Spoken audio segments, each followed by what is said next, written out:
তো বর্ষার মেঘমালা হতে জলগুলো বৃষ্টির দ্বারা ঝরে যায়, তাই মেঘটা হালকা হয়, শ্বেত শুভ্র হয় এবং নির্মল আকাশে শুভ্র তুলোর মতো উড়ে বেড়ায়। এবং কারো জীবনে যদি হরিকথার দ্বারা বিবেক জাগ্রত হয়, মোহ অন্ধকার দূর হয়, তখন ভক্তির প্রবেশে তার হৃদয়টাও শরতের মেঘমালার শুভ্রতা প্রকাশ পায়, শ্বেত শুভ্র হয়ে যায়। কারণ কি জানেন, মেঘ জল দান করে জগৎকে, মৃত মরুগুলো সজীবিত হয়ে ওঠে, কৃষককুলের মুখে হাসি ফোটে, তপ্ত ধরিত্রী শীতল হয়। তো মেঘ জল দান করে ধরিত্রীকে, আর অন্যকে দান করলে ভেতরটা খুব হালকা হয়। অন্যের কল্যাণে জীবন সমর্পিত করলে জীবনটা ভারী হয় না, কালো হয় না, হালকা হয়। মেঘ জল দান করলো বলেই তো কালো থেকে শুভ্র হলো। যেটা জমাট বাঁধা ছিল সেটা মুক্ত আকাশে নীলিমায় উঠতে লাগলো, সাদা তুলোর মতো। যখন আপনার জীবনে বিবেক জাগ্রত হবে, অন্ধকার দূর হবে, আপনি যখন ভগবানের সুখের জন্য, জীব জগতের কল্যাণের জন্য ত্যাগ বৈরাগ্য দ্বারা নিবেদিত আত্মা হবেন, তখন আপনার ভেতরটা ভক্তির উদয় হয়ে কালো আর থাকবে না, ভোগ আর থাকবে না, শুভ্র হয়ে যাবে, নির্মল হয়ে যাবে। ভক্তির সাথে শরতের কেন তুলনা? শরৎ ঋতুর আরো গুণ আছে। বর্ষায় মানুষের শরীরে ব্যাধি প্রকট হয়, শিশু থেকে বৃদ্ধ। বর্ষাকালে দেখবেন একটু রোগ বা জড়ো অবস্থা তৈরি হয়, মানুষের ভিতরে আছে অলসতা। কিন্তু শরৎ ঋতুর এমন একটা গুণ, শরৎ এলেই দেখবেন আদিব্যাধি কিছুটা দূর হয়। বর্ষাকালের মতো আদিব্যাধি জড়ো অবস্থা থাকে না। এটা ঋতুর মহিমা। আর কি হয়, বর্ষার ধুলো ধূসরিত মলিন জলগুলি যখন পুকুরে খালে বিলে পড়ে, তখন বর্ষার পঙ্কিল ধুলাবালি মিশ্রিত যে জলগুলি শরৎ আগমনের সাথে সাথে নির্মল হয়ে যায়, কাকচক্ষুর মতো নির্মল। লক্ষ্য করবেন, শরতে খাল বিল নদ নদী বা পুষ্করণী জলগুলো কেমন নির্মল হয়ে যায়। বর্ষার ঘোলা পঙ্কিল জল শরতের আগমনে নির্মল প্রাপ্ত হয়। ঠিক আমাদের হৃদয়ে যখন হরি কথা অর্থাৎ ভাগবত তত্ত্ব প্রবেশ করে সাধুর অনুভূতি কৃপায় আমাদের চিত্তও যখন ভক্তির প্রকাশ ঘটে, তখন আমাদের চিত্ত ওই মলিনতা আর থাকে না। স্বার্থবৃত্তি, মলিনতা, ভোগবৃত্তি, এইসব ময়লাগুলো দূর হয়ে শরতের আগমনে বর্ষার পঙ্কিল জল যেমন নির্মল হয়, আমাদের চিত্তও নির্মল হয়। শরতের ভোরের যে পরিবেশ, সেই শিউলির মিষ্টি গন্ধে মাকে মনে করিয়ে দেয়। সেই ঘাসের উপরে শিশির বিন্দু একটা নৈসর্গিক পরিবেশ দান করে। আর শরতের সেই নির্মল বাতাবরণ আমাদের মনকেও কোথাও, চিত্তকে কোথাও প্রসন্ন করে তোলে। তো এই জন্য ভক্তি এমন একটি তত্ত্ব, মহিমা, যা হৃদয়ে প্রবেশ করলে আপনার চিত্ত নির্মল হয়ে যাবে। সেই ভক্তি প্রবেশ হয় ভগবানের কথা সাধুমুখে শ্রবণের দোয়ার দ্বারা। প্রবিষ্ট কর্ণ রন্ধ্রেন, প্রবিষ্ট কর্ণরন্ধ্রেন, কর্ণরন্ধ্র দিয়ে ভগবানের গুণগতা অনুভববেদ্য সাধুর মুখে, সেই সাধুর মুখারবিন্দ অনুভূতিলব্ধ হরিকথা আপনার কানে প্রবেশ করলেই হলো। ধনতি সমলং কৃষ্ণ সলিলস্য জতা শরত। সেই নির্মল করবার জন্য, বিবেককে জাগাবার জন্য মোহ অন্ধকার বিনাশ করবার জন্য আমাদের এই হরিকথার আয়োজন। আসুন আমরা কথাতে মনোনিবেশ করি। আমি আপনাদের মিউজিক দিয়ে, বাজনা দিয়ে, সঙ্গীত দিয়ে আনন্দ দিতে পারবো না। আমার গুরুদেবের নির্দেশ নাই ব্যাসাসনে বসে সুর দেওয়া, মিউজিক দেওয়া। খালি এই শুষ্ক কণ্ঠের কথাগুলো আপনাদের একটু কর্ণ দিয়ে হৃদয় কেটে নিতে হবে, এইটুকু অনুরোধ। সুধীজন, ভগবানের শক্তির পরিচয় আমাদের একটু নিতে হবে। ভক্তি আসলে তার স্বরূপ কি, ভক্তির বৃত্তি কি, ভক্তির মহিমা কি, একটু কৃপা করে তত্ত্ব অনুধাবন করবার চেষ্টা করুন। দেখুন, ভগবানের অনন্ত শক্তির মধ্যে তিনটি শক্তি প্রধান। কয়টা শক্তি? তিনটি শক্তি প্রধান। বারবার এভাবে জিজ্ঞাসা করতে নেই। তিনটি শক্তি একটু ধ্যান দেওয়ার জন্য এক কথা দুইবার উচ্চারণ করতে হয়, যাতে সকলে মনোনিবেশ করে। তো তিনটি শক্তি প্রধান, তার মধ্যে অন্তরঙ্গ শক্তি হলো ভগবানের লীলাচারিকা শক্তি। ধ্যান দিন, অন্তরঙ্গ শক্তি হলো ভগবানের চিন্ময় লীলা বিলাসের শক্তি। এই অন্তরঙ্গ শক্তির ক্রিয়া। শক্তি কিন্তু ক্রিয়াশীলা। ক্রিয়া ছাড়া শক্তির অভিব্যক্তি বোঝানো যাবে না। ধরুন, এখানে ভালো একজন সঙ্গীতজ্ঞ আছে, তো তিনি যতক্ষণ সুরালাপ না করছেন ততক্ষণ কি বোঝা যাবে তার সঙ্গীতের শক্তি আছে? বোঝা যাবে কি? এখানে একজন সুরসঙ্গীতজ্ঞ আছেন, বিদগ্ধ সঙ্গীত রসবিদ। তিনি তার সুরমূর্ছনায় রাগিনী আলাপ না করলে এই শক্তির প্রকাশ ঘটবে কি? তেমনি শক্তি ক্রিয়াশীলা। ক্রিয়া ছাড়া শক্তির অভিব্যক্তি হয় না। বিদ্যুতের তারের মধ্যে শক্তি রয়েছে, তা আমরা সেটা চোখে দেখতে পাই না, কিন্তু ওই তার থেকে সংযোগ করে যখন বাল্ব চলছে, টিউব চলছে, যখন ফ্যানগুলো চলছে, এই শব্দযন্ত্র ক্রিয়াশীল হচ্ছে, তখন শক্তির বহিঃপ্রকাশ বোঝা যায়। এজন্য শক্তি ক্রিয়াশীলা। তো ভগবানের তিনটি শক্তি প্রধান। একটি হলো অন্তরঙ্গ শক্তি, যা দিয়ে তিনি লীলা বিলাস করেন। আর দ্বিতীয় শক্তিটি হলো বহিরঙ্গা মায়া শক্তি। ভগবানের বহিরঙ্গা এই মায়া শক্তির দ্বারা তিনি কি করেন? সত্য, রজ, তম এই তিন গুণের দ্বারা এই সৃষ্টি লীলা তিনি সৃষ্টি করেন। এই পৃথিবীটা তিন গুণের সমন্বয়ে সৃষ্টি করেছেন। এর নাম ভগবানের বহিরঙ্গা মায়া শক্তি। আরেকটি শক্তি আছে ভগবানের, তার নাম তটস্থ জীব শক্তি। অর্থাৎ ত্রিগুণময়ী বহিরঙ্গ মায়ার দ্বারা জগৎ সৃষ্টি হলো, কিন্তু জগৎকে ভোগ করবে কে? জগতে যদি মানুষ না থাকে, জগতে যদি জীব নিবাহ না থাকে, এই অনন্ত কোটি জীবকুল, প্রাণীকুল, মানুষ যদি না থাকে, তো সৃষ্টি করে সত্য কথা কোথায়? সৃষ্টিকে ভোগ করবে কে? আপনারা সবাই এখান থেকে সক্রিয় প্রত্যাবর্তন করে এখানে আমাকে একা বসিয়ে দেন, এখানে আনন্দ হবে কি? পাঠের কোনো, ভাগবত আলোচনার কোনো আনন্দ আমি পাবো কি?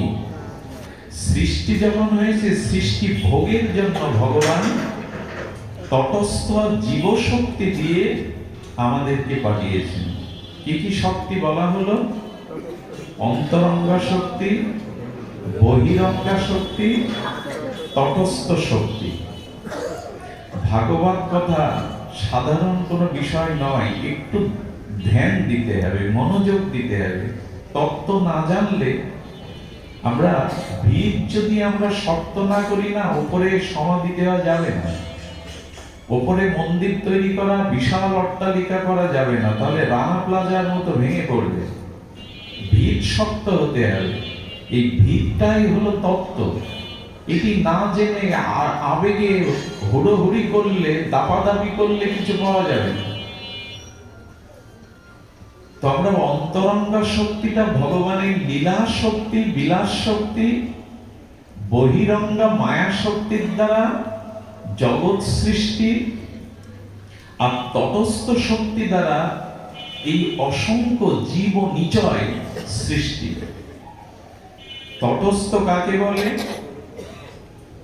তটস্থ বলে তটে যিনি স্থিতি হয়ে দাঁড়িয়ে আছেন। ধরুন গঙ্গা, গঙ্গার তট আছে, জলও না, আবার আপনি জলেও নেই, আবার কুলের বহু দূরেও নেই। জল এবং স্থলের মধ্যখানে যিনি অবস্থান করেন তাকে বলে তটস্থ। তটস্থ হলো আমরা জীব শক্তি। জীব শক্তি মায়ার ভগবানের ঠিক মাঝখানে দাঁড়িয়ে। গঙ্গা এবং গঙ্গার তট, এই দুটির মধ্যস্থিত সীমায় যিনি দাঁড়িয়ে তাকে বলে তটস্থ। আমাদের সামনে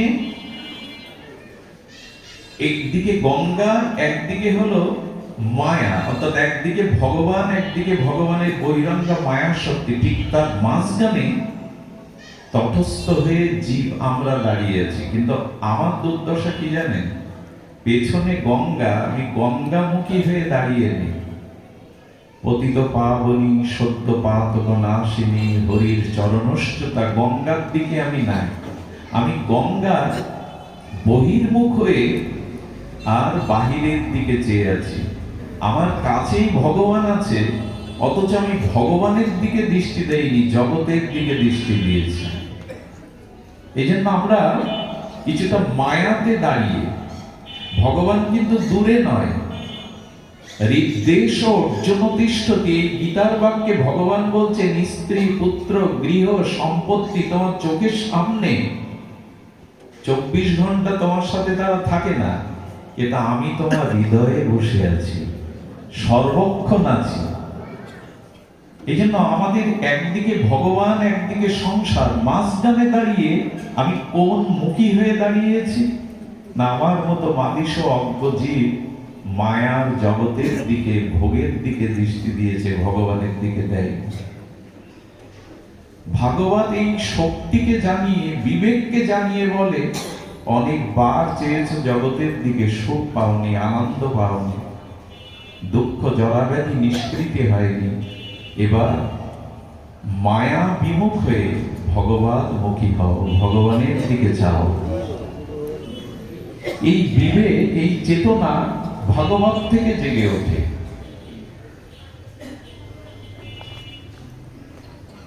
এটি গেল ভগবানের তটস্থ শক্তির পরিচয়।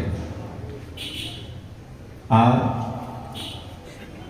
ভগবানের মায়া শক্তি, এই মায়া দুষ্পরণীয়। দুর্দশা মায়াকে, দুর্জর মায়াকে জয় করা সাধারণ জীবের পক্ষে সম্ভব নয়। আচ্ছা একটু ধ্যান দিন তো, ভোর 5:30টায় সূর্য উদয়ের প্রকৃতির নিয়ম, পৃথিবীর সমস্ত পরমাণু শক্তি দিয়ে, গবেষণা শক্তি দিয়ে 5টায় সূর্য তোলা যাবে? যাবে কি?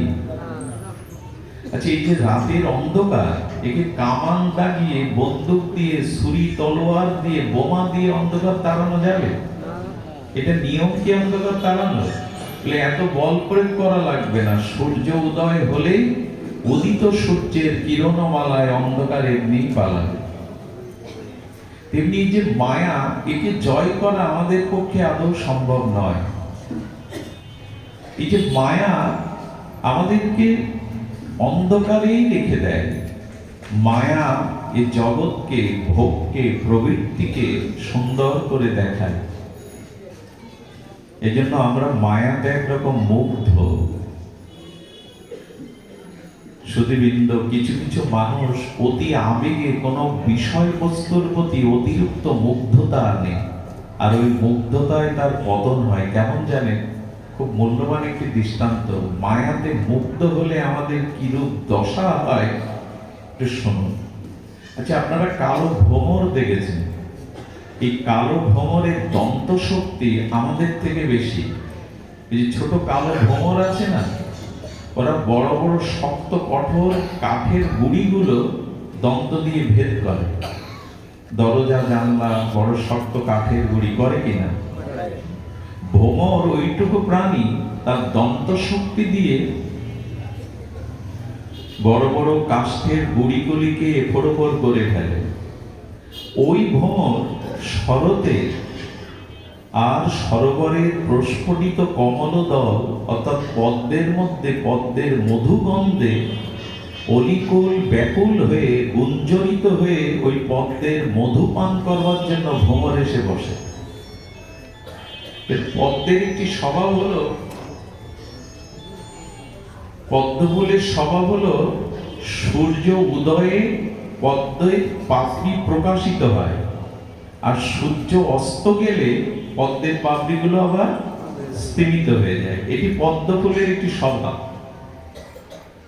ওই যে ভ্রমর অলি, সে ব্যাকুল হয়ে পদ্ম মধুগন্ধ আস্বাদন করতে গিয়ে এতটা মুগ্ধ হয়ে গেছে যে পদ্মের পাপড়িগুলো যখন স্তিমিত হলো সূর্য অস্ত যাওয়ার পরে, তখন ও বেরিয়ে আসার আর সম্ভব হয়নি। ওর মধ্যে নিঃশ্বাস বন্ধ হয়ে মরে থাকে।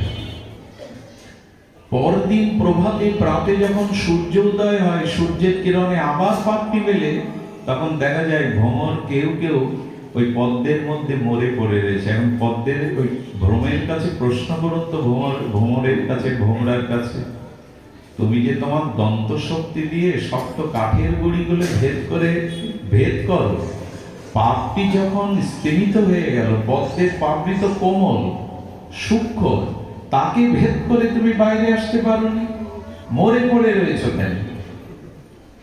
ভ্রমরের উত্তর কি জানে? আমি পদ্মের গন্ধে এতটা মোহিত হয়ে গেছিলাম, মোহগ্রস্ত হয়ে গেছিলাম, আমার নিজ শক্তি প্রয়োগ করবার মতো চেতনা বিবেক জাগেনি। ঠিক মানুষ এই সংসারে রূপ রস গন্ধ ভোগের দ্বারা এতটা মোহিত আমরা যে ওই ভ্রমরের মতো ওই পদ্ম মধুগন্ধে মোহিত হয়ে মোহগ্রস্ত হয়ে বারবার জন্মাচ্ছি, বারবার মরছি, বারবার দুঃখ ভোগ করছি, কিন্তু এর থেকে বেরিয়ে আসার যে চেতনা, যে বিবেক, এটা জাগ্রত করতে পারছি না। এরই নাম মায়া, এরই নাম মায়া মুগ্ধতা। এই সংসারের রূপরস গন্ধে ভোগ বৃত্তিতে আমরা এতখানি মোহগ্রস্ত হয়ে গেছি যে আমাদের নিজ শক্তি ক্রিয়া করছে না। বারবার জন্ম, বারবার মৃত্যু, বারবার এই দুঃখময় সংসারে কর্মভোগ করছে। সুখী কে জগতে? মায়াবদ্ধ জীবের এই জ্ঞান নেই যে আমাকে এর থেকে বেরোতে হবে। এই জন্য তো সাধু সঙ্গ, এই জন্য তো হরি কথা, যাতে বিবেক জাগ্রত হয়। আমি আমার স্বরূপকে, আমার ঘুমন্ত শক্তিকে আমি জাগাতে পারি। এই জন্য ভাগবত, এই জন্য ভাগবত কোলাহলের জিনিস নয়, মনোরঞ্জনের জিনিস হলে ফাংশনে যান, জাদু খেলা দেখতে যান, পার্কে যান, মনোরঞ্জনের অনেক ব্যবস্থা আছে জগতে। ভাগবত মনোরঞ্জনের জিনিস নয়, ভাগবত মোহ অন্ধকার দূর করে বিবেক জাগ্রত করার তত্ত্ব। এখানে কোলাহলের জায়গা নয় তো।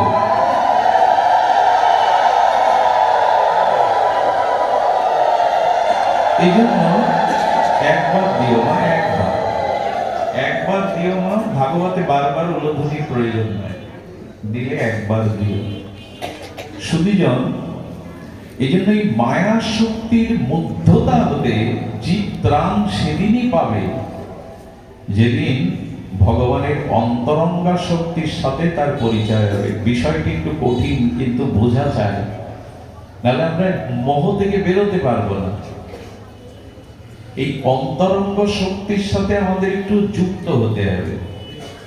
এই অন্তরঙ্গা ভগবানের শক্তি আবার তিন প্রকার বিভাজন হয়েছে। একই বিদ্যুৎ দিয়ে অনেক প্রকার ক্রিয়া করা যায়। টিভি চালানো যায়, ফ্যান চালানো যায়, টিউব চালানো যায়, কত কি একই শক্তির ক্রিয়া বিভিন্ন ভাবে প্রকাশ হয়।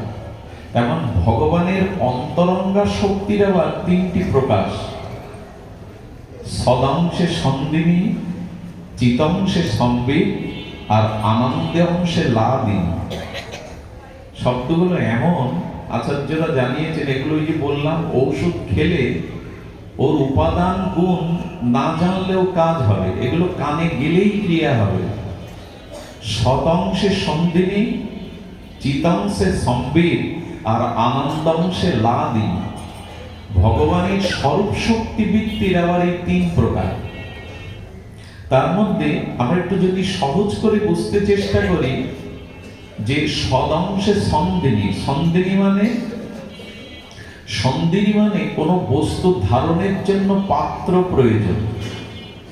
তেমন ভগবান জগতে যখন সচ্চিদানন্দ বিগ্রহ রূপে প্রকট হন, তখন সেই ভগবানকে ধারণ করার যে শক্তি, তার নাম সন্দিনী। যেমন ধ্যান দিন, শ্রীধাম বৃন্দাবন ব্রহ্মার সৃষ্টি নয়। এই জগৎকে সৃষ্টি করেছে ব্রহ্মা, কিন্তু শ্রীধাম বৃন্দাবন ব্রহ্মার সৃষ্ট জগতের কোনো অংশ নয়। এখানে কোনো পাঠক আচার্য আসবেন, ভাগবত প্রবক্তা আসবেন, এই জন্য আসনটা আগে তৈরি করা হয়েছে কিনা? কোন মান্যবর এখানে প্রধান অতিথি রূপে আসন গ্রহণ করবার আগে আসনটা বেঁধে রাখা হয় কিনা? তেমনি ওই সচ্চিদানন্দ ঘন ভগবান যেখানে লীলা বিলাস করবার জন্য আসেন, সেই স্থানটা জগতের প্রপঞ্চের মতো নয়। এই জন্য বৃন্দাবনকে ধাম বলা হয়। গয়া কাশী তীর্থ, কিন্তু বৃন্দাবন, একবার আবার বলি, গয়া কাশী প্রয়াগ এগুলি তীর্থ, আর বৃন্দাবন হলো ধাম। ধাম আর তীর্থের পার্থক্য কি? তীর্থে গেলে পূর্ণ হয়, পাপ ক্ষয় হয়। তবে যদি তীর্থের নিয়মাবলী পালন করা হয়, তীর্থে গেলে অপরাধ করলে কিন্তু আরো বেড়ে যাবে। এখন আমরা তীর্থে যাই পিকনিক করতে, এনজয় করতে। তীর্থটা পিকনিক করা, যেমন গঙ্গাতে স্নান করলে পাপ ধরায় কখন? এখন নিয়ম আছে, গঙ্গাকে স্পর্শ করে আগে গঙ্গার চরণ বন্দনা করতে হয়, স্মরণ প্রণাম করতে হয়। তুমি হরির চরণামৃত, তোমাতে আমি পা রাখতে পারি না মা, এই জন্য তোমাকে প্রণাম করে এই জল আগে মাথায় নিতে হয়। যে কাপড় পরে বাথরুমে ল্যাট্রিনে গিয়েছিলাম, ওই কাপড় পরে গঙ্গায় নামতে নাই।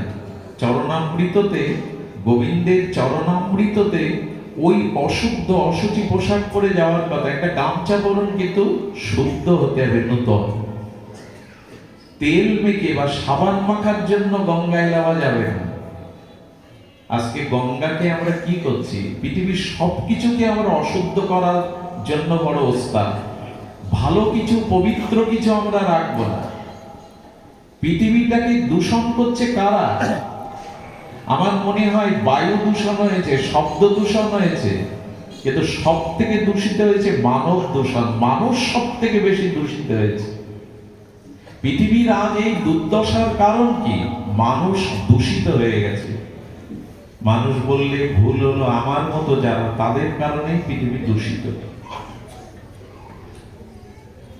সুধীজন, এই জন্য গঙ্গায় তৈলাদি মেখে সাবান দিয়ে অঙ্গ পরিষ্কার করার জন্য না, আপনি মনের পাপ ধুতে গেছেন, বাইরের গা পরিষ্কার করার জন্য না, ওটা তো বাড়িতে করতে পারে। গঙ্গায় গেছেন কেন? গঙ্গার জল কুলি করে ফেলতে নেই, ওটা চরণামৃত, ওতে আমার গালে কুলি ফেলার নিয়ম না। এসব মানি আমরা।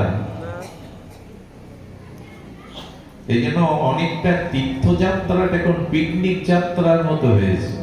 বউ, ছেলে মেয়ে, আত্মীয় স্বজন নিয়ে হই হুল্লোড়, বাইরের খাবার নিয়ে খাও, অমেদ্য খাবার, এই। কিন্তু এভাবে তো নিয়ম না। তীর্থের মর্যাদা না দিতে পারায় কলিতে তীর্থগুলোর মহিমা নষ্ট হয়ে গেছে। শুনুন, তীর্থে গেলে আজকাল মানুষের পুণ্য হয় না। এর একটাই কারণে, যে তীর্থের তীর্থত্বকে আমরা নষ্ট করে ফেলেছি। তীর্থের যে মহিমা, সেটাকে আমরা নষ্ট করে ফেলেছি। এই জন্য তীর্থযাত্রায় পাপ ক্ষয় হয়, পূর্ণ সঞ্চয় হয়, কিন্তু ধামে গেলে ভক্তি হয়, পূর্ণ। আর ভক্তি অনেক বড় জিনিস। ধামে গেলে ভক্তি হয়। ধ্যান দিন, বৃন্দাবনের ধুলি আর পিত্তের ধুলি বা আমাদের এই ধুলি এক নয়। অনেক বড় বড় মহাত্মারা, সাধক সিদ্ধ মহাত্মারা ব্রজের ধুলাতে গড়াগড়ি দেন। ওই আমাদের রাস্তার ধুলায় তো গড়াগড়ি দেন না। ওই ধুলার মধ্যে রাধারানীর চরণ রেণু মাখানো আছে। কারণ রাধারানী বৃন্দাবনে কখনো পাদুকা পায়ে দেন। শ্রী গোবিন্দ সচ্চিদানন্দ ঘন মনোহর শ্যাম সুন্দর মুরলীধারী শ্রী গোবিন্দ ব্রজে কখনো পাদুকা পায়ে মথুরায় দিয়েছেন, দ্বারকায় দিয়েছেন, বৈকুণ্ঠেও আছে, বৃন্দাবনে দেননি। অসংখ্য আর মহাপুরুষগণ, ভগবানের অন্তরঙ্গ প্রিয় পার্শ্বদ ভক্তগণের চরণ ধুলি মাখানো আছে। ওই বাতাসটার মধ্যে মাখানো আছে কোটি কোটি ভক্তের নাম মহিমা, ভজন অনুভূতির মহিমা। যেমন এখানের বাতাসটা এখন বদলে গেছে। এর মধ্যে কেউ অসৎ চিন্তা এখন করবে না। এর মধ্যে নারী পুরুষ একসাথে থাকলেও কারো কোনো বিকার এখন মনে আসবে না। কারণ হরিকথা শুদ্ধ ভক্তের অনুভূতিতে বাতাবরণটাই বদলে গেছে। যেখানে হাজার হাজার বছর ধরে মনীষীরা, তপস্বীরা, সাধকরা, প্রেমিকরা ভজন করছেন, সে বাতাসটা কিছু আলাদা। এই জন্য ধামে গেলে ভক্তি হয়। তো সন্দিনী শক্তি মানে ভগবানের ধাম, যা ভগবানকে আশ্রয় দিয়েছে। যেমন ভগবানের পিতামাতা, বস্ত্র, অলংকার, আসন, এগুলি সব সন্ধিনীর আধার। একটু মনোযোগ দিয়ে বিষয়গুলো জানলে আমাদের অনেক সংশয় দূর হয়। ধাম এবং তীর্থ ভিন্ন। শ্রীধাম বৃন্দাবন হলো ধাম, পুরী হলো লীলাচল ধাম, নবদ্বীপ হলো ধাম। সুধীজন, এই জন্য এই ধাম হলো ভগবানের সন্ধিনী শক্তির আধার। আধার মানে আশ্রয়। এটি গেল একটি শক্তি। অন্তরঙ্গা শক্তির তিনটি পরিচয়, তিনটি ক্রিয়া। একটি সদংশে সন্ধিনী আর চিদংশে সম্বিত। সম্বিত মানে সম্যক প্রজ্ঞা, জ্ঞান। দেখুন, জ্ঞান খুব প্রয়োজন। জ্ঞান, বিশুদ্ধ জ্ঞানের বিশেষ প্রয়োজন। নহি জ্ঞানেন সদিশং পবিত্র মিহ বিদ্যতে। শ্রী গোবিন্দ গীতাবাক্যে বললেন, জ্ঞানের ন্যায় পবিত্র বস্তু এই জগতে নাই। অগ্নি যেমন সমস্ত পদার্থকে বিশুদ্ধকরণ করে দেয়, জ্ঞান ও মানুষের সমস্ত অবিদ্যাকে পুড়িয়ে তাকে শুদ্ধ করে দেয়। জ্ঞান হলো তরণী, নৌকা। নৌকাকে আশ্রয় করলে যেমন আমাকে পার করে ওপারে নিয়ে যায়, জ্ঞানকে আশ্রয় করলে মায়া কবলিত পার হতে ভগবানের রাজ্যে যাওয়া যায়। নহি জ্ঞানেন সদিশং পবিত্র মিহ বিদ্যতে। জগতে জ্ঞানের ন্যায় পবিত্র কিছু নাই। কিন্তু জ্ঞানটার আকার আবার অনেকগুলো। পদার্থ জ্ঞান, জড়বিদ্যার জ্ঞান, প্রকৌশলীর জ্ঞান আছে না, ইঞ্জিনিয়ার যারা, পদার্থবিদ যারা, উদ্ভিদবিদ যারা, জ্ঞানের তো অনেক প্রকরণ আছে। এই জ্ঞানগুলো ক্ষুদ্র ক্ষুদ্র, কিন্তু প্রকৃষ্ট সাম্য পরিপূর্ণ জ্ঞান কি? এই জগতে যারা ডক্টরেট করেছে, যারা ডাক্তার, ইঞ্জিনিয়ার, প্রকৌশলী বা বিজ্ঞানী, গবেষক, এই জ্ঞানগুলো ক্ষুদ্র ক্ষুদ্র। ক্ষুদ্র কেন বলছি জানেন?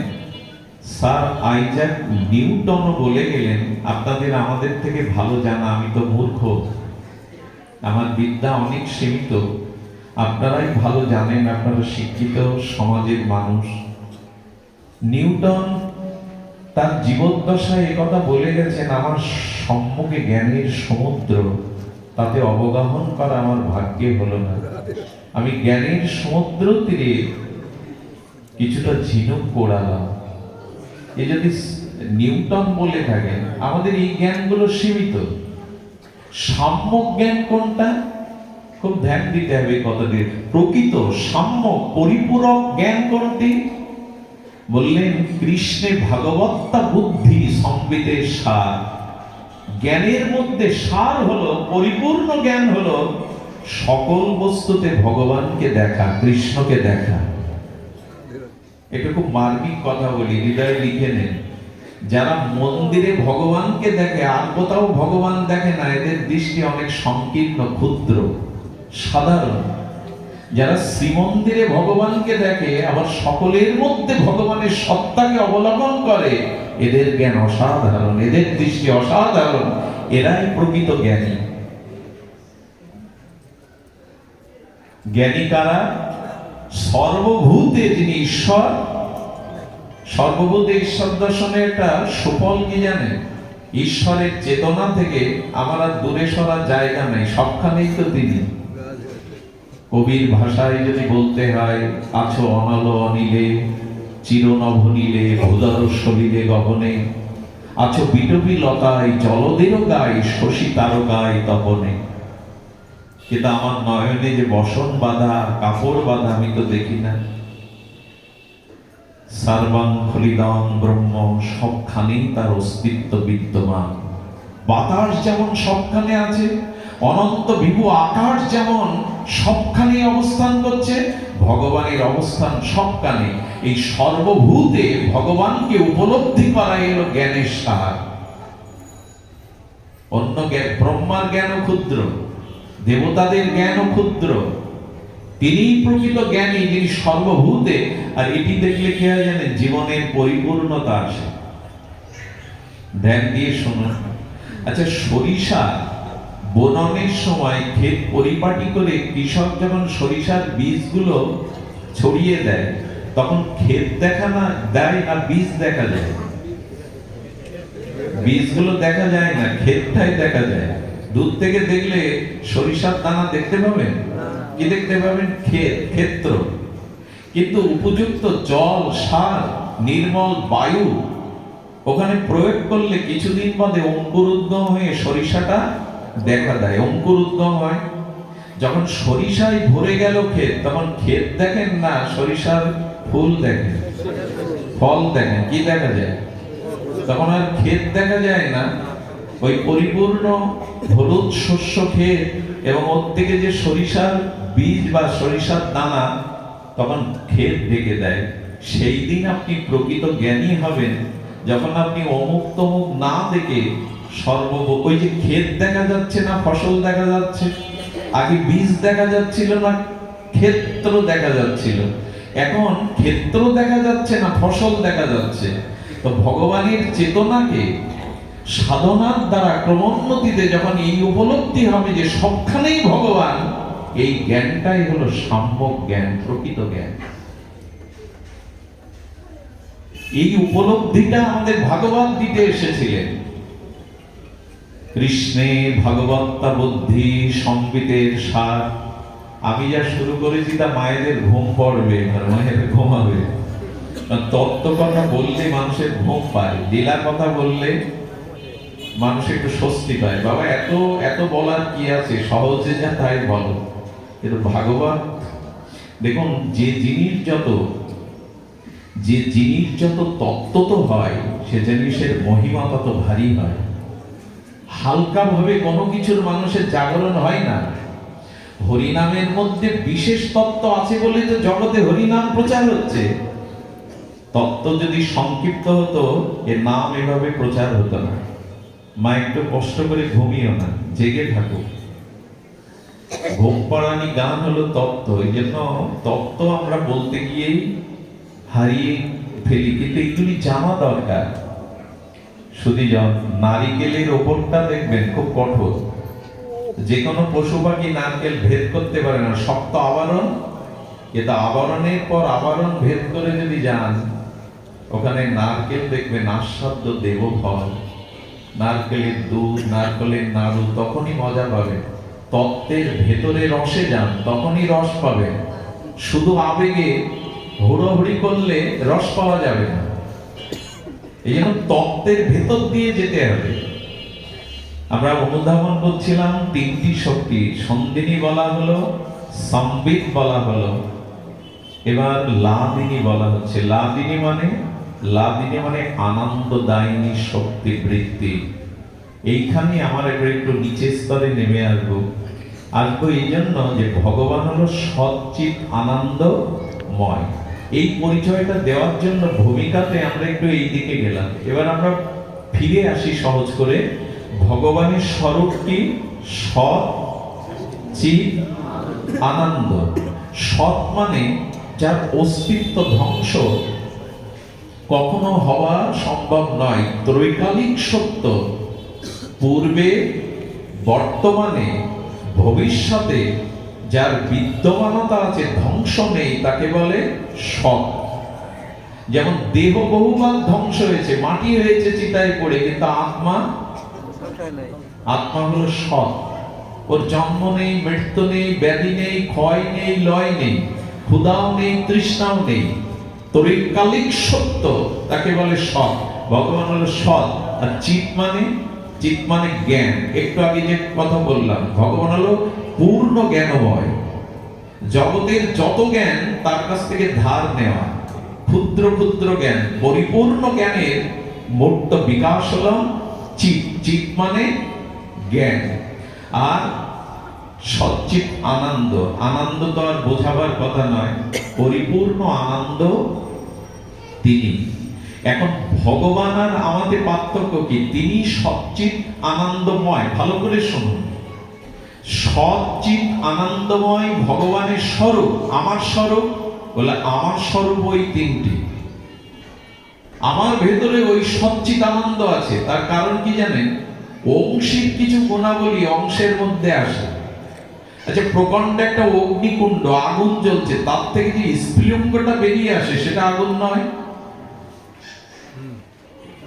সেটা আগুন কিনা? প্রকাণ্ড অগ্নিকুণ্ড হতে অগ্নির কিছু ক্ষুদ্র স্ফুলিঙ্গ বাইরে এলো, সেটা আগুন কিনা? হাতে পড়লে পুড়বে কিনা? কিন্তু ওটা বৃহৎ অগ্নিকুণ্ড, আর স্ফুলিঙ্গটা হলো ক্ষুদ্র। তেমনি ভগবান বৃহৎ সচ্চিদানন্দময়, পূর্ণ সচ্চিদানন্দময়। আমি হলাম, আপনি হলাম ক্ষুদ্র সচ্চিদানন্দময়। ওনার সাথে আমার মিল আছে এক জায়গায়, ভগবানের সাথে তারই সৃষ্ট তো আমরা। এখন এই পরিচয় জানলে আপনি আর হিন্দিকে নিচের দিকে নজর দিতে পারবেন না। শুধু যেমন আমরা তো আমাদের স্বরূপ পরিচয়টা জানি না। আচ্ছা, কোন রাজার ছেলেকে কোন চোর যদি কোন চোর রাজার ছেলে জন্মাবার 2 মাস পরে তাকে অপহরণ করে নিয়ে যায়, চোরের বাড়িতে শিক্ষা নেই, ভালো খাদ্য নেই, অনুকূল পরিবেশ নেই, ওইখানে যদিও বেড়ে ওঠে। আচ্ছা, বেড়ে উঠছে, ওর ওই পরিচয় ও জেনেছে, এরাই আমার পিতা মাতা, এই আমার ভাই। কিন্তু ওদের চেহারার সাথে, স্বভাব সাথে মিলবে তো? যত বড় হবে, কথা বলুন, মিলবে না। কারণ রাজ রক্তর মধ্যে, রাজ ঐশ্বর্য ওর মধ্যে, রাজ বীর্যর মধ্যে, চোরের সাথে মিলবে কেন? বড় হলে মাঝে মাঝে তার মনের মধ্যে উকি দেয়, এদের কারোর সাথে আমার মিল নেই কেন? আমাদের অবস্থাও তাই। আমরা ভগবানেরই অংশ, কিন্তু এই জগতে মায়া মোহ অন্ধতার মধ্যে পড়ে, ক্ষুদ্রতার মধ্যে পড়ে আমরা আমাদের পরিচয় ভুলে গেছি। আমি অমৃতের পুত্র, আমি ভগবানের পুত্র, আমি এদের কারো নই। এই দুদিনের পরিচয় আমার নয়। অমৃতস্য পুত্র, তুমি অমৃতের পুত্র, সচ্চিদানন্দের পুত্র। তোমার ভিতরে ভীরুতা, কাপুরুষতা, ন্যূনতা মানায় না। তুমি রাজার রাজা। ভাগবত এই স্মৃতিটা আমাদের মনে করিয়ে দিতে আসে। এই পরিচয় গীতা শাস্ত্রে ভগবান দিয়েছেন। মামৈ বংশ জীবলোক জীবভূতা সনাতনা মনা ষষ্ঠানি ইন্দ্রাণি প্রকৃতিস্থানি কর্ষতি। ভগবান বললেন, জীব আমার সনাতন অংশ। কি বললেন এখানে? জীব আমার সনাতন অংশ। ওর মধ্যেও সচ্চিদানন্দ আছে, তবে ওটা বিভু, আমি অনু। বোঝা যায়? উনি বিভু, আমি অনু। সমুদ্রের জল এক ঘটিতে তুলে দিলেন, ঘটির মধ্যে সমুদ্রের জল, উপাদানে পার্থক্য নেই, কিন্তু সমুদ্র বৃহৎ আর ঘটের জল অনু। তেমনি আমার মধ্যে ওই সৎ চিত আনন্দ আছে অনুপরিমাণে, ওইটাকে জাগাবার নামই হলো বিবেক জাগানো, চেতনা জাগানো। এইটাই ভাগবত জাগিয়ে দেয়। তুমি চোরের ঘরে বড় হয়েছো, অভাব অনটনের মধ্যে বড় হয়েছে, তুমি এদের কেউ নও, তুমি রাজার রাজার পুত্র, তুমি অমৃতস্ব পুত্র। এই পরিচয়টা যদি জানতে পারেন, আপনাকে নিজেকে শ্রদ্ধা করতে, দেখুন মানুষ যদি, স্বামী বিবেকানন্দ একটা কথা বলেছিল যে নিজেকে বিশ্বাস করেন এই জগতে, সে ভগবানকেও বিশ্বাস করে না। যার নিজের প্রতি শ্রদ্ধা নেই, সে অন্য কাউকে শ্রদ্ধা করতে পারে না। তা আগে নিজের স্বরূপ পরিচয়টা জানুন। আমরা হেলাফেলা নয়, জানেন, ব্রহ্মারও দুর্লভ এই মনুষ্য জন্ম, দেবতাদেরও দুর্লভ যে জন্ম আমরা পেয়েছি। দেবতারা এই জন্ম পায় না। আর সেই মনুষ্য জন্ম পেয়ে সেই সচ্চিদানন্দের অংশ হয়ে করছিটা কি, আমি আমার পরিচয় কি? এই স্বরূপ পরিচয়, এটা গুরু কৃপা, মহতের কৃপা না হলে উপলব্ধি করা যায়। ওই চোরের বাড়িতে মানুষ হচ্ছে ওই সংকীর্ণ, আর ওই যে প্রতিকূল পরিবেশে মানুষ হচ্ছে, যদি কোনো সর্বজ্ঞ সে বলে, খোকা তোর চেহারার সাথে তোর স্বভাবের সাথে এদের মিল নেই, কারণ তুই রাজার ছেলে, তোকে এখানে অপহরণ করে এরা এনে রেখেছে। তখন জানতে চায় আমার বাবা রাজা, এই জন্য তো বলি আমার সাথে এদের মেলে না কেন, আমার বাবার ছবিটা দেখাতে পারো।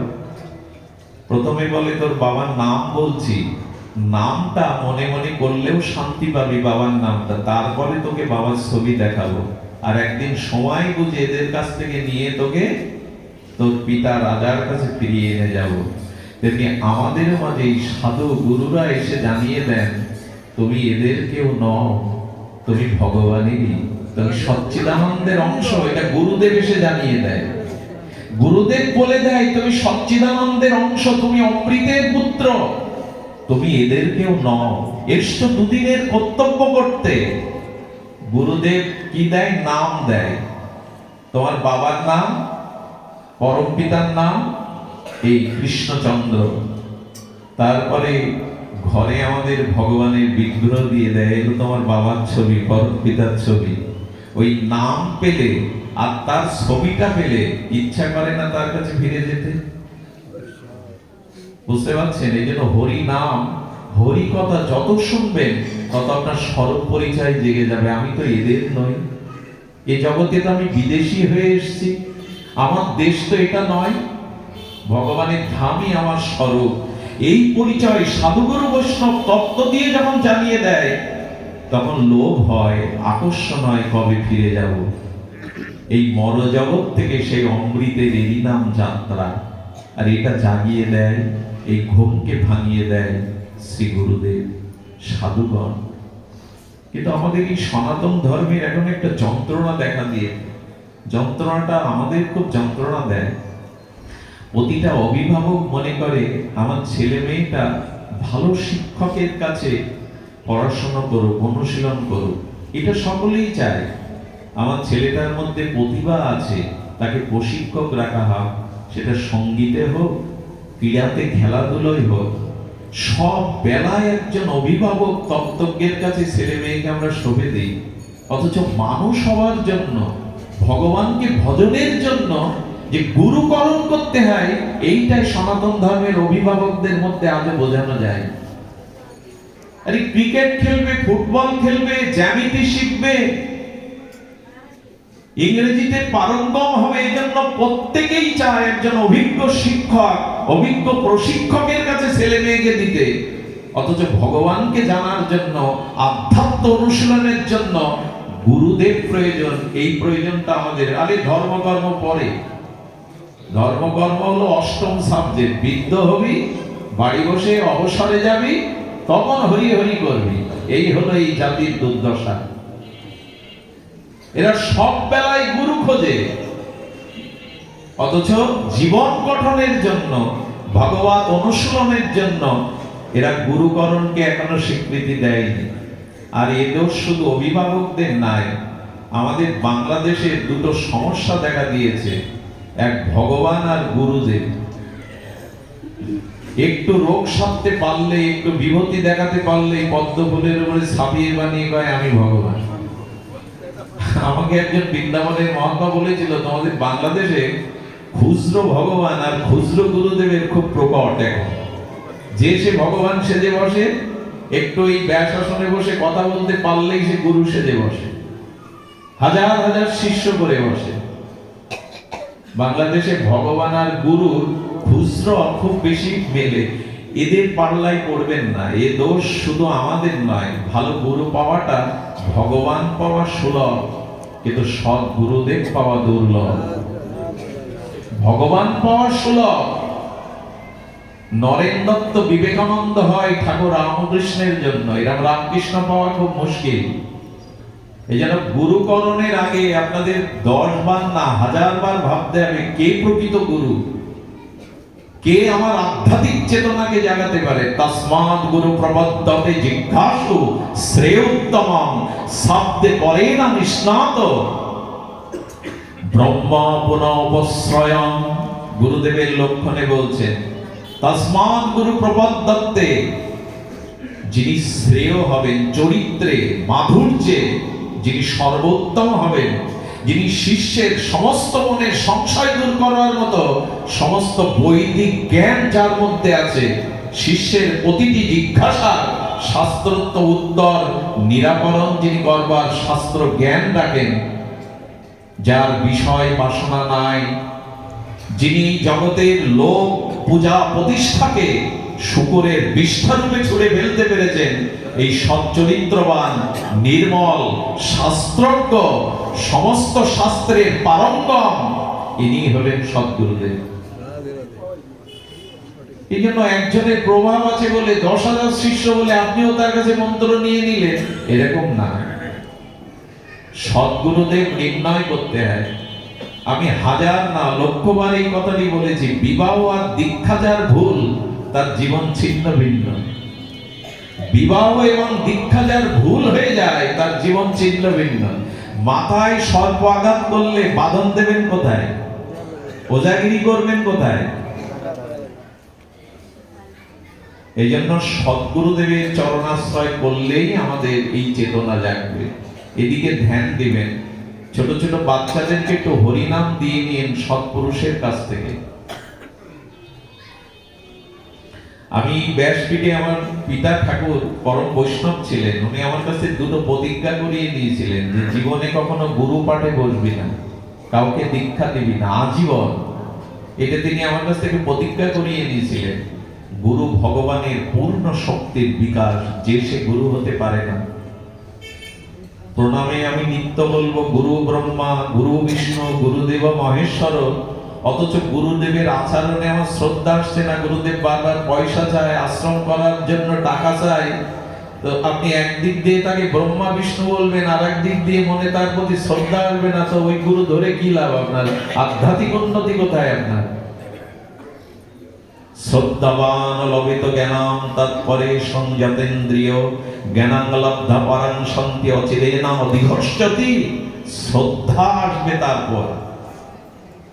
এই শ্রদ্ধা আসতে গেলে যথাযথ সদাচার সম্পন্ন হতে হবে, নিষ্পাপ হতে হবে, তাকে বিষয় বাসনা শূন্য হতে হবে। গুরুদেব যদি শিষ্যকে বলে হ্যাঁ ভোরবেলা 4:30টায় উঠে জপ ধ্যান করবি, সেই গুরুদেব যদি 6টায় ওঠে, এই উপদেশ মানবে কোন শিষ্য? মহাপ্রভু বললেন নিজে আচরণশীল না হয়ে অন্যকে শিক্ষা দিতে যেও না। বাজারে কিছুদিন চলবে, তারপরে আর চলবে না।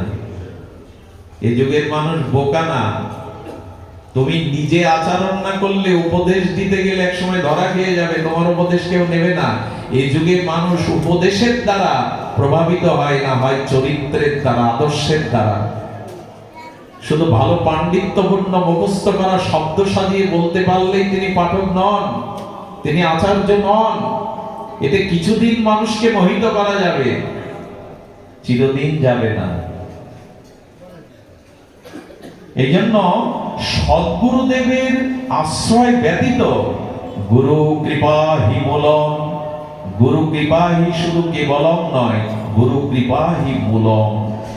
এই জন্য আমাদের মধ্যেও আনন্দ আছে, আমাদের মধ্যে জ্ঞান আছে, সৎ আছে, কিন্তু তার জাগরিত করবার জন্য প্রয়োজন সাধুগুরু বৈষ্ণব, তত্ত্বজ্ঞ, নির্মল চরিত্র, বিশুদ্ধ অনুভববেদ্য। এই সাধুর সঙ্গ যদি কখনো পান, তবে জানবেন আপনার ভাগ্যের দুয়ার খুলে গেছে। এই তজ্জাতীয় কোনো মহাপুরুষের যদি দর্শন সান্নিধ্য পান, তাহলে জানবেন আপনার ভাগ্যোদয় হয়েছে, আপনার বিবেক জেগে যাবে। এই জন্য সাধু সঙ্গের মহিমা আমাদের অবলোকন করতে হবে। এই সচ্চিদানন্দর জাগরণ, এই স্বরূপ জাগরণ আমাদের মধ্যে আসবে। স্বামীজি একটা কথা বলতেন, গুরুদেব আমাদের কি জাগিয়ে দেয়?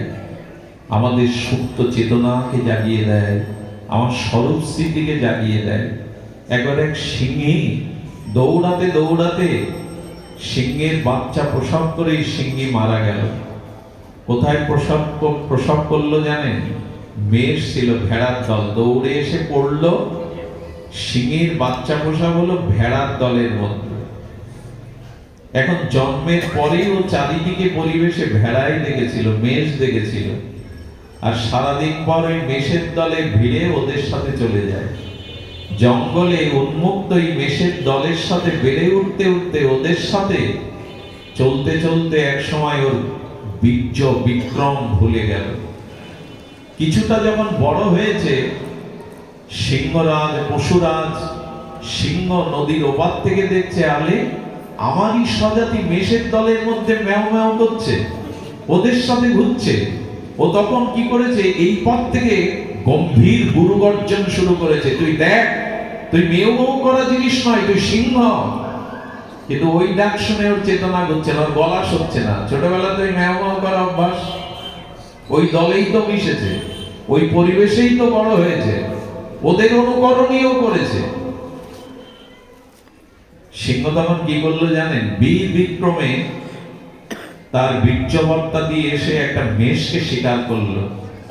ওর রক্ত খেতে খেতে ওর গালের ভিতরে, জিহ্বার ভিতরে কিছুটা মাংস রক্ত দিয়ে দিল। তখনই ও ঝেড়ে উঠে গর্জন করতে শুরু করলো। ঠিক প্রকৃত গুরুদেব, প্রকৃত মহাত্মারা যেদিন আপনার ভিতরে জানিয়ে দেবে তুমিও ভগবানের অংশ, তুমিও সচ্চিদানন্দের অংশ, এই ক্ষুদ্র দেহ ভোগ কাম কামনা ভোগের জন্য তুমি আসনি। মানুষ অনেক উপরে উঠতে পারে, দেবতারাও অত উপরে উঠতে পারে না। শুনে রাখুন, মানুষ যদি সৎ হয়, মানুষের যদি জ্ঞান বা চেতনা জাগ্রত হয়, দেবতারা বরণডালা নিয়ে অপেক্ষা করে তুমি ভগবানের রাজ্যে ফিরে যখন যাবে, আমরা তোমাকে সৌভাগ্যবান মনে করে আরতি দেখাবো। এই জন্য দেবলোকেও দেবতারা অপেক্ষা করে, দেবতারাও ভগবানকে প্রার্থনা করে, এই ভূখণ্ডে একটি মনুষ্য শরীর দাও যাতে তোমার ভজন করতে পারি। সেই মানুষের মানায় পর স্ত্রীর প্রতি আসক্তি, সেই মানুষের মানায় ভাইয়ের প্রতি নিষ্ঠুর ব্যবহার, সেই মানুষের মানায় স্বজাতির বিপদে হাত পা গুটিয়ে বসে থাকা। যখন আপনি স্বরূপ পরিচয় জানবেন, তখন জানবেন আপনি ভগবানের সচ্চিদান অংশ। কিন্তু এদের চেতনা জাগলে কি হয়? মনে পড়লো, ক্ষমা করবেন, দুর্বলতা আনতে চাই না আমি, আবেগের কথা আমি আনতে চাই না, তবু এসে যায়। ভারতবর্ষে তখন তো অখণ্ড ভারত, এই অখণ্ড ভারতবর্ষে ভারত মাতার স্বাধীনতার জন্য প্রথম শহীদ হন ক্ষুদিরাম বসু। এনার বয়স কত তখন? 18 বছরের যুবক। কত বছর বয়স? 18 বছর। ক্ষুদিরাম নামটা কেন জানেন? সে সময় সমাজের প্রেক্ষাপটে ক্ষুদিরামের গর্ভধারিণী সন্তান প্রসব হলে সন্তান মারা যেত। গ্রাম বাংলায় একটা প্রচলিত সংস্কার ছিল যে মার গর্ভের সন্তান প্রসব হওয়ার পর যদি বারবার মারা যায়, তো ওই সন্তানকে বাঁচানোর জন্য মাসি বা অন্য কারো কাছে বিক্রি করে দিত। এর একটা প্রচলিত ধারণা ছিল, থাকে তো অনেক দেশাচার লোকাচার। তো ক্ষুদিরামের মা তার মাসির কাছে 1 কেজি খুদের বিনিময়ে বিক্রি, যদি বেঁচে থাকে সন্তানটি, মার মন তো, এই জন্য নাম রাখা হয় ক্ষুদিরাম। মাসির বাড়িতে ওর কাজ কি ছিল জানেন? অভাব ছিল তো ফুলের মালা মাসি তৈরি করে দিত, আর ওইটা বিক্রি করে ফেরি করে যা কিছু উপার্জন হতো মাসির সংসার চলতো। খুব বেশি লেখাপড়াও শিখতে পারেনি ক্ষুদিরাম, কিন্তু মাসি তার হাতে তুলে দিয়েছিল শ্রীমদ্ ভগবত গীতা। বাংলায় পড়তো সে। এই গীতা পড়তে পড়তে ভগবানের প্রতি তার বিশেষ আকর্ষণ চলে আসে, তার ভিতরে চেতনার জাগরণ ঘটে। চেতনা না থাকলে 18 বছরের ছেলে কখনো দেশমাতৃকার জন্য জীবন দিতে উদ্যত হয়? আজকের কিশোরদের কি দশা দেখছেন, আমার ঘরের ছেলেদের কি দশা। ড্রাগে আসক্ত তারা, কিশোর গ্যাংয়ের অত্যাচারে দেশের ভূত ভবিষ্যৎ অন্ধকার দেখছি আমরা। এমন কাজ নেই যে তারা করছে না। ড্রাগে আসক্ত, পথহারা তারা। আজকের যুবক, এখানে একজনও যুবক নেই যারা সমাজটাকে জাগাবে, আমাদের চেতনাটাকে ধারণ করবে। এখানে একজনও যুবক নাই, যুবতী নাই। আমাদের কীর্তন, আমাদের নামযজ্ঞের আসরে কারা থাকে সামনে? কিছু মনে করবেন না, বয়োবৃদ্ধ এবং বৃদ্ধাগণ। তাদের দিয়ে সমাজ এখন কিছু পাবে না। যাদের এখানে, আচ্ছা, বাসি ফুলে কেউ বাসর সাজায়? কথা বলুন, বাসি ফুলে বাসর সাজায়? বিকালের ঝরে যাওয়া ফুল কেউ দেবতার চরণে দেয়? কিন্তু সমাজের যুবকরাই, যারা এই জাতি সমাজকে গড়বে, তারা এখানে আসে না। আমার খুব দুঃখ হয়, জামাই বাবু এসছে বাড়ি, মা কি করে জানেন? জামাই বাবুর সাথে তার মেয়ের সাথে ছোট মেয়েকেও সাজিয়ে গুজিয়ে ফাংশন দেখতে পাঠায়, মেলা দেখতে পাঠায় জামাই বাবুর সাথে। অথচ গানের ফাংশনে, মেলায় গেলেও ভাগবতে হাত ধরে পিতামাতা সন্তানকে আনে না, যেখানে তার স্বরূপ চেতনাকে জাগবে। এই কথাগুলি কাদের শ্রবণের ছিল? আপনি আমাদের পার্শ্ববর্তী ইসলাম ধর্মের দিকে তাকিয়ে দেখুন, সামনের সারিতে কারা? সব যুবকরাই। সামনের সারিতে কারা? সব যুবকরাই। সেটা মিছিলে বলেন, আন্দোলনে বলেন, ধর্মের সারিতে বলেন, সব যুবকরাই। আমরা কেবল এদের জাগাতে পারিনি। এই জন্য এই জাতি একরকম ব্যর্থ, পিছিয়ে পড়া। আজকে কিশোরদের, যুবকদের আমরা নৈতিকতা, মানবিকতা, আদর্শটা পারিবারিক ভাবে দিতে পারিনি। কারণ তাদের হাতে এখন রবীন্দ্রনাথ নাই, তাদের হাতে এখন গীতা ভাগবত নাই। অসংখ্য যুবক রাস্তা দিয়ে, আমি রাত 4টের আগে বাড়ি ফিরতে পারি না, 3টের আগে রাত জেগে জেগে দেখি রাস্তার পাশে, ব্রিজের পাশে, নদীর পাশে বসে বসে নেটে আটকে আছে তারা। বাংলাদেশের 30% যুবক যুবতী মানসিক রোগগ্রস্ত হয়ে গেছে। সুধীজন, আপনাদের যাদের বয়স 50, একটু 40 বছর আগে ফিরে যান। এতটা অশ্লীলতা, এতটা নারকীয় ঘটনা, এতটা মাতৃজাতির লাঞ্ছন অপমান বেড়েছে। 40 বছর আগে ফিরে যান। এর একটাই কারণ, তখন এই জাতীয় বিদেশি সংস্কৃতি, বিদেশি প্রভাব, অশ্লীলতাগুলো নেটের মাধ্যমে তখন জীবন যাপনে আপনারা পাননি। এই জন্য আপনাদের ভিতরে সেই 40 বছর আগে একটা বিশুদ্ধতা ছিল, কিছুটা হলেও একটা বিশুদ্ধতা ছিল। এখন এত অশ্লীলতা, এত এত নারকীয় ঘটনার জন্ম দিচ্ছে, মানুষ যা দেখে তাই শেখে। তার মানে মোবাইল বন্ধ করে দেবেন, নেট বন্ধ করে দেবেন, এটা সমস্যা না। আকাশ থেকে বৃষ্টি ঝরলে বৃষ্টি বন্ধ করতে পারবেন? উপায় কি জানেন? ছাতা ধরা। বৃষ্টি বন্ধ করার প্রয়োজন নাই তো ওটা পারবেন না, ধরতে হবে ছত্র, ছাতা। তেমনি সন্তানদেরকে সৎ দীক্ষার দ্বারা, শাস্ত্র জ্ঞানের দ্বারা সুসংস্কার দিন, যাতে বৃষ্টির মধ্যেও ছাতা ধরে তারা নিরাপদ থাকতে পারে। এই সংস্কারটাই দরকার। যে সংস্কার কোথায় এখন? সংস্কারটা কোথায় আমাদের? সব তো ওই হই হুল্লোড় এই করেই চলছে। ধর্ম, যাগ, যজ্ঞ, অনুষ্ঠান, হই হুল্লোড় ছাড়া কি আছে? লাইট, প্যান্ডেল, হই হুল্লোড়, এই হলো একটা 4-5 দিনের একটা উৎসব হলো। চেতনার জাগরণ কোথায়? ভাগবতটা সাধারণ কোনো জিনিস নয়, এটি গল্প গাথার ঠাকুরমার ঝুলি নয়। ভাগবতের প্রতিটি অধ্যায় মানবিক চেতনা, মনুষ্যত্ববোধকে জাগাতে এসছে, স্বরূপ স্মৃতিকে। সুধীজন, এই জন্য সংস্কার দিন। ক্ষুদিরাম গীতা পড়তেন, আর এই জন্য দেশমাতৃকার শৃঙ্খল মুক্তের জন্য তার হৃদয়ে চেতনা জাগলো। ক্ষুদিরাম কি করতো জানেন? ক্ষুদিরাম এই চেতনায় হয়ে আপনারা জানেন তিনি বোমা মেরেছিলেন। মাস্টার দা বা তখন বিপ্লবীদের শরণাপন্ন হয়ে তিনি দেশমাতৃকার জন্য বোমা মেরে ইংল্যান্ডের দুইজনকে, সম্ভবত দুইজন নারীকে সম্ভবত হবে, কিন্তু দেশবন্ধু চিত্তরঞ্জন তখন কলকাতার হাইকোর্টের পতিতযশা উকিল, উনি বলেছিলেন একবারের জন্য মিথ্যা বলো ক্ষুদিরাম যে বোমাটা আমি মারিনি, তোমার বয়স 18 বছর, আমি আইনের দিয়ে তোমাকে মুক্ত দিতে পারি, মৃত্যুদণ্ড তোমার হবে না। হাসি মুখে বলেছিলেন, স্যার গীতা আমাকে মিথ্যা বলতে শেখায়নি, এটা আমার জন্য গর্বের, দেশমাতৃকার জন্য। দেখুন একটা 18 বছরের যুবকের চেতনা দেখুন, এটা আমার কাছে গর্বের। মিথ্যা বলেননি তিনি। ফাঁসির রায় কার্যকর হওয়ার 1 সপ্তাহ আগে জেলের মধ্যে বন্দি দশায় ক্ষুদিরামের কাছে জানতে গেলেন তোমার কোনো শেষ ইচ্ছা আছে কিনা। এটা মানে নিয়মে আছে, আইনে আছে, ফাঁসির আসামির একটা শেষ ইচ্ছা পূরণের জন্য। ক্ষুদিরামকে দেখে বললেন, ফাঁসির আসামিদের মুখে তো উজ্জ্বলতা থাকে না, তোমার শরীর তো ভাঙেনি ক্ষুদিরাম, তোমার মৃত্যু হয়নি, 1 সপ্তাহ পর ফাঁসিতে ঝোলানো হবে, তোমার আদেশ হয়ে গেছে, রায় হয়ে গেছে। জেলার, আমার গীতা আমাকে শিখিয়েছে আমার মৃত্যু নেই, এই শরীরটা জামা কাপড়ের মতো বহুবার পরিবর্তন করা যায়, আমার আত্মার মৃত্যু নেই। নৈনাং সিদ্ধান্তে নৈনাং দহতি পাবক ন ক্লেদন্তি শোষিত মারুত, আমি অজর অমর মৃত্যুঞ্জয়ী, আমি, আমার আত্মাকে কেউ মানতে পারে না, গীতায় আমাকে এই শিখিয়েছে। জেলার অবাক হয়ে শুনছে 18 বছরের বালকের গীতার জ্ঞান।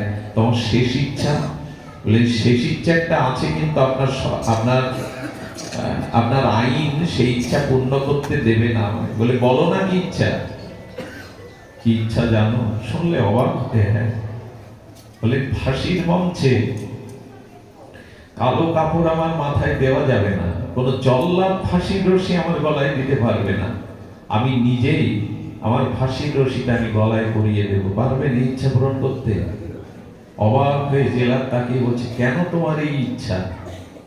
বলে এই কারণে, আমি মালা বেচতে যখন যেতাম পাড়ার রাধা গোবিন্দ মন্দির দেখতাম, মালাগুলো ভগবানের গলে মানাবে বলে বারবার মন চাইতো প্রভুর গলে পরিয়ে দিই, কিন্তু ওইটুকু ছিল মাসির বাড়ির আহারের একমাত্র সংস্থান, তাই মালা আমি পরাতে পারিনি। ভেবেছিলাম যদি দেশ স্বাধীন হয়, জীবনে উন্নতি করতে পারি, রাধা মাধবকে সাজাবো। সেই ইচ্ছা তো আমার পূর্ণ হলো না জেলা। তা আমি গীতার দ্বারা জেনেছি আমার রাধা মাধব আমার হৃদয়ে আছে, আত্মারূপে আমার হৃদয়ে আছে।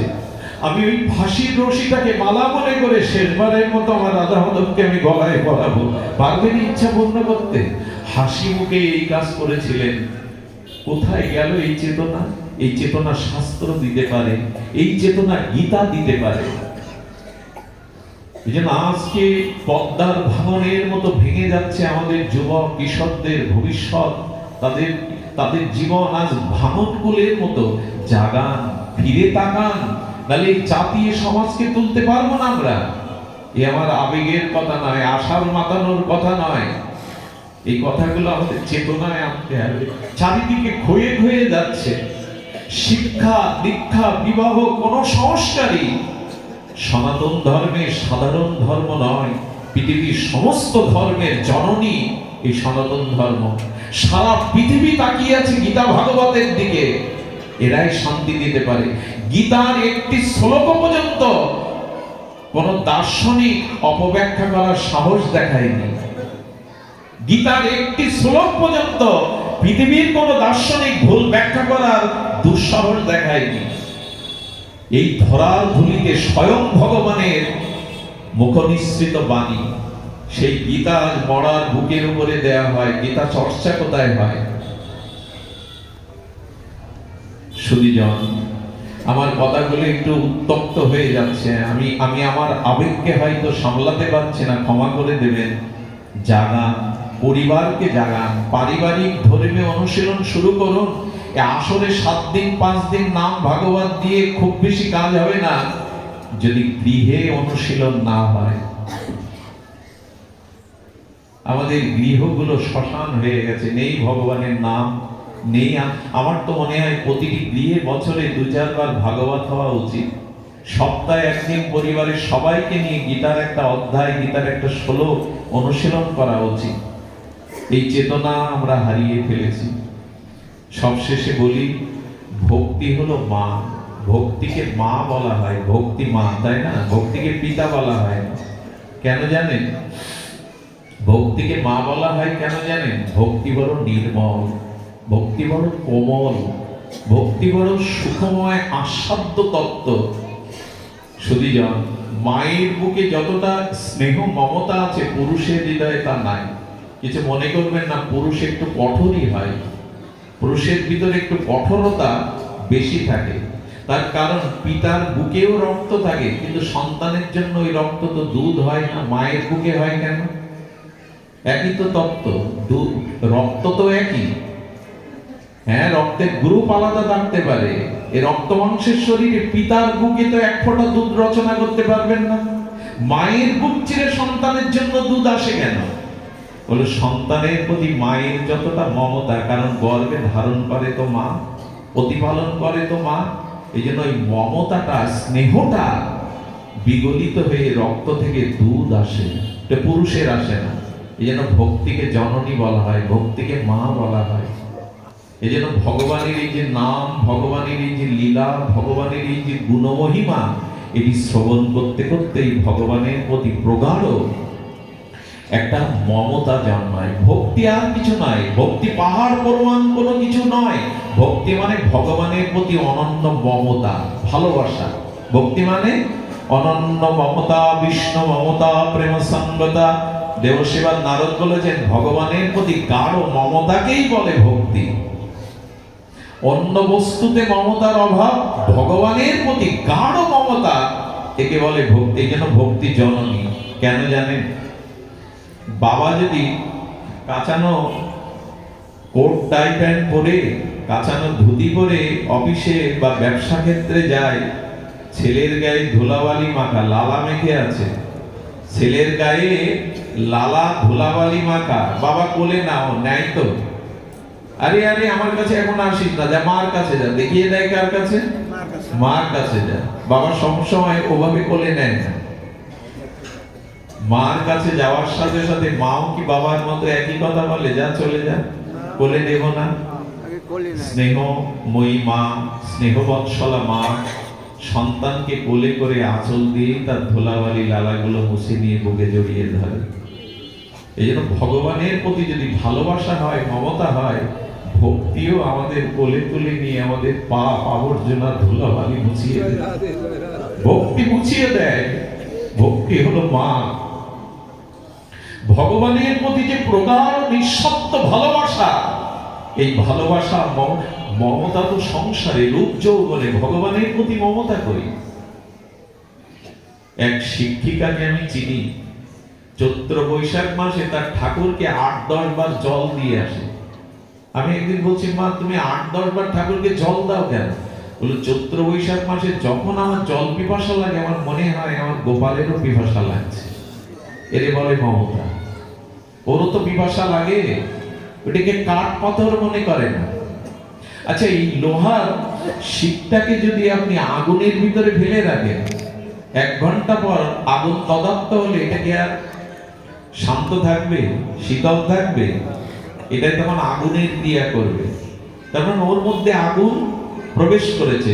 তেমনি আপনার হৃদয়ে ভগবানের প্রতি যখন মমতা, সেবা ভাবনা আসবে, তখন আপনার স্বরূপ বদলে যাবে।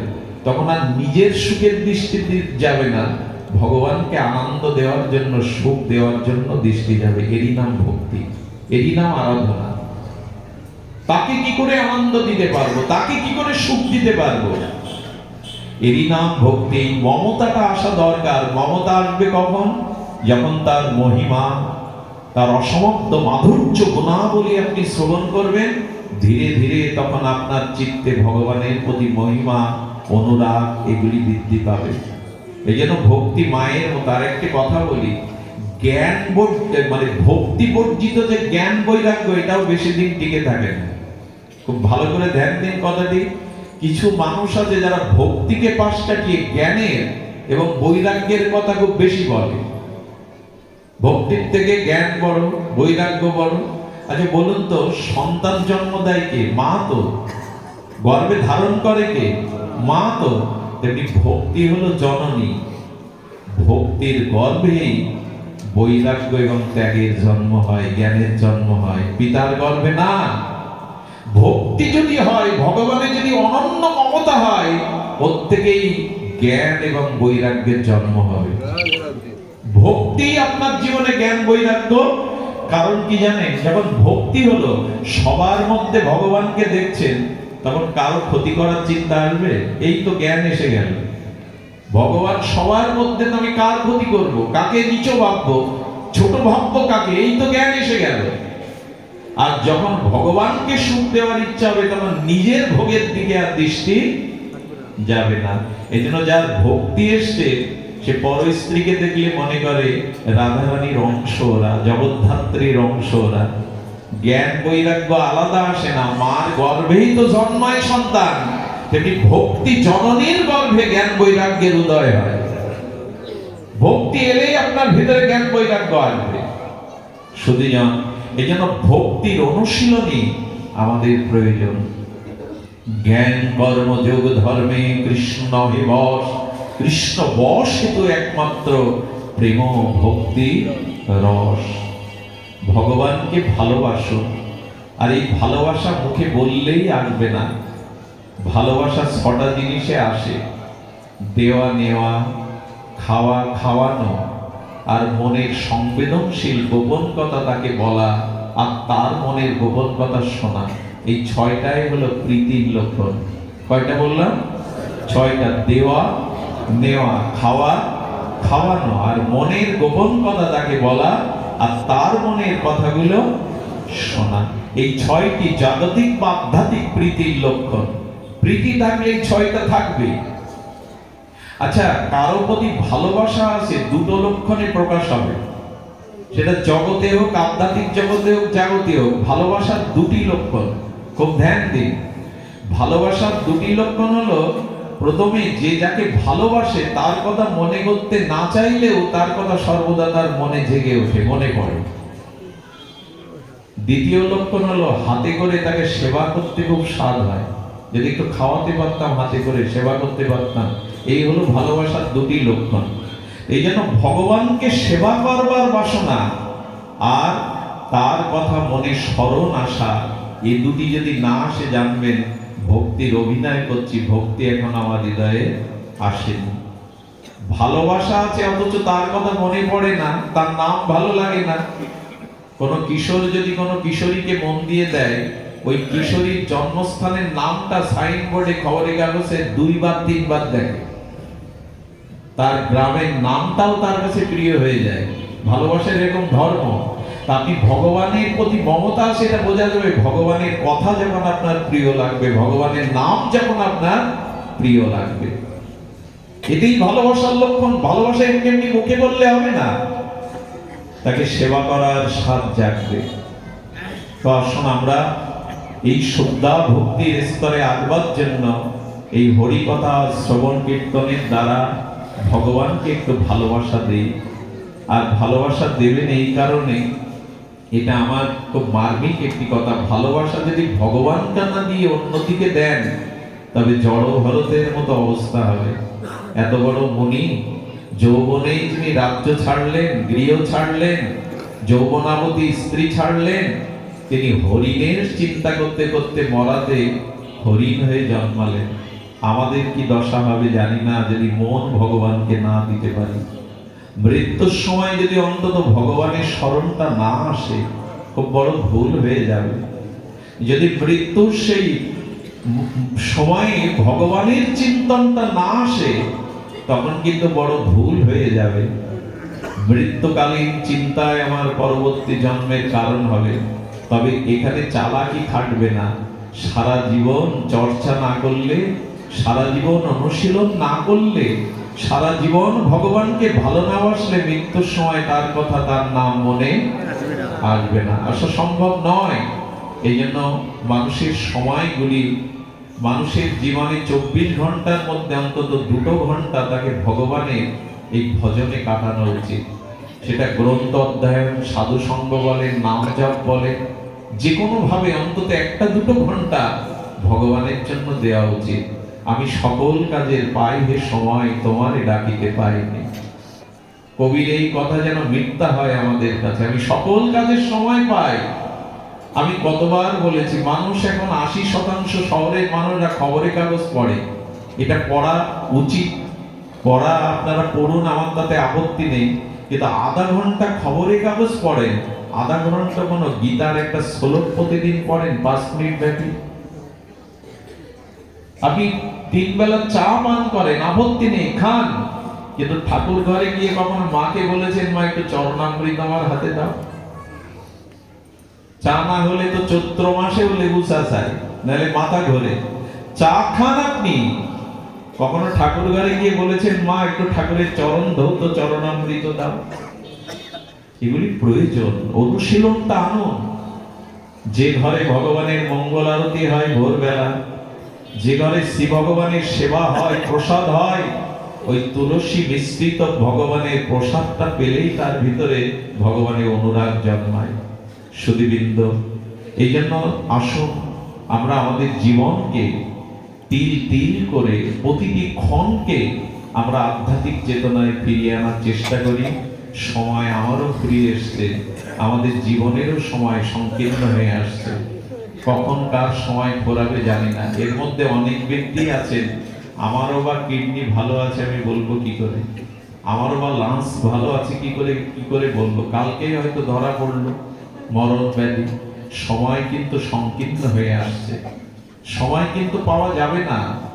এই জন্য সময় থাকতেই যেন আমরা আমাদের বিবেককে জাগাতে পারি। অনেকদিন বাদে এই গোপালগঞ্জের শ্রী মন্দিরে এসে ভালো লাগলো, আপনাদের মঙ্গলময় উপস্থিতি, আপনাদের বিশুদ্ধ শান্ত পরিবেশ। আমি আপনাদের চরণে মাথা বিকিয়ে প্রণাম জানাচ্ছি আপনাদের এই হরিকথা শান্তভাবে শোনার জন্য। আজকের অনুষ্ঠানটা মূলত বরুণকান্তি বিশ্বাসের আত্মার শান্তি কামনায়। একটা কথা বলি, সন্তান রিঙ্কু বিশ্বাস এবং পিঙ্কু বিশ্বাস, একটা কথা বলি, এই ভাগবতের মাধ্যমে কে যেন একজন আমাদের শুভর কাছে মনে প্রশ্ন করেছে যে এই পাঠ দিলে কি তার আত্মার কল্যাণ হয়? সত্যি সত্যি সে সারা জীবন পাপ কর্ম করলো, সারা জীবন অন্যায় করলো, আর পাঠ দিলাম উদ্ধার হয়ে গেল? পাপ কর্মটা আর পুণ্য কর্মটা আলাদা। অনেক মানুষ দেখবেন প্রশ্ন করে, একটা মানুষ ভগবানকে স্মরণ করে না, তার মানবিক মনুষ্যত্ব নেই, অথচ বাড়ি গাড়ি সুখে আছে সে। আর যে ভগবান ভগবান করে, আদর্শ নিয়ে চলে, তার দুঃখ ব্যাধি যন্ত্রণা তো তোমাদের হিসাব তো মেলে না। একটা জিনিস বলি, যে মানুষ অন্যায় অত্যাচার করেও ভালো আছে, এই ভালো টাকা তার অনেক জন্মের পুরনো ভাই। সে কোন জন্মে পূর্ণ ভালো কর্ম করেছিল সেটা পাচ্ছে, আর এখন যেটা পাচ্ছে ওই ফাইলটা এখন প্রকাশ হয়নি, পরবর্তীতে হবে। এই জন্য ভাগবত পাঠের দ্বারা কি হয় জানেন? এই শব্দ হলো নিত্য, এই যে ইথার তরঙ্গে শব্দগুলো চলে যায় না, ওই শব্দ যদি আত্মার উদ্দেশ্যে, মানে বিকাশে নাম্বারে টাকা পাঠালে আসে না আপনাদের মোবাইলে টাকা, একটা যন্ত্র টিপলে যদি আমেরিকার সরাসরি কথা বলতে পারেন নিজের ভাইয়ের সাথে, বন্ধুর সাথে, ভিডিও কলে যদি আমেরিকার আপনি এখানে কথা বলতে পারেন, তো ভক্ত যদি ভগবানের কাছে হাত তুলে আত্মার জন্য প্রার্থনা পাঠায়, ওটা যাবে না তার কাছে? অবশ্যই যাবে। এই জন্য আপনারা সবাই একটু হাত তুলে ওনার আত্মার কল্যাণে প্রার্থনা করুন, উনি যেন জয় শ্রী